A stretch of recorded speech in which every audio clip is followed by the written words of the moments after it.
Мы стойко перенесли сложности, вызванные чрезвычайной метеорологической ситуацией, теперь должны привести город в порядок, чтобы удобно было и детям, и взрослым. Таково было общее мнение алданцев. Жители дружно откликнулись на призыв главы города и вышли на уборку снега. За лопаты взялись и наши корреспонденты.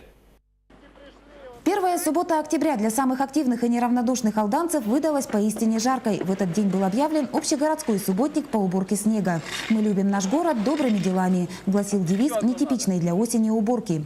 Дело расчистки от снега улиц и тротуаров явилось не только добрым, но и необходимым. В последних числах сентября выпала двухмесячная норма осадков, и всюду выросли почти метровые сугробы.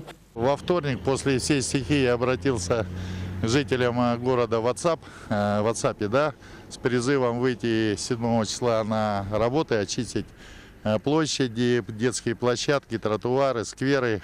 В уборке сквера Победы приняли участие около 2 десятков человек. За лопаты и метлы взялись представители администрации района и города, сотрудники управления казначейства, работники культуры, студенты, предприниматели, члены городского совета депутатов. Работа спорилась быстро и весело.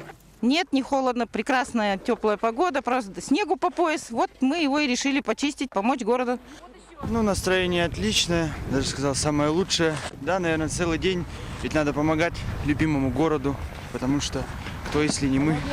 Расчистка от снега сквера Победы, городского парка отдыха, 2 игровых площадок и тротуаров на центральных улицах – такой была программа «Минимум». Максимум предусмотрен не был. Дворы детских садов и учреждений образования, придомовые территории, тропинки – снега хватало на всех. На призыв принять участие в общегородском субботнике большинство организаций и общественных объединений откликнулись горячо.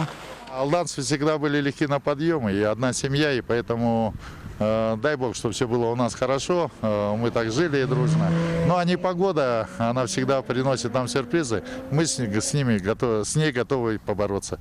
Сотрудники администрации города отметили, если кто-либо не смог принять участие в массовой уборке снега, не беда. Сделать общественно полезное дело никогда не поздно, было бы желание. А поддерживать порядок на улицах родного города, независимо от времени года, долг каждого жителя. Татьяна Вахнина, Сергей Шипачев, Дмитрий Заливин, НВК Саха, Алдан.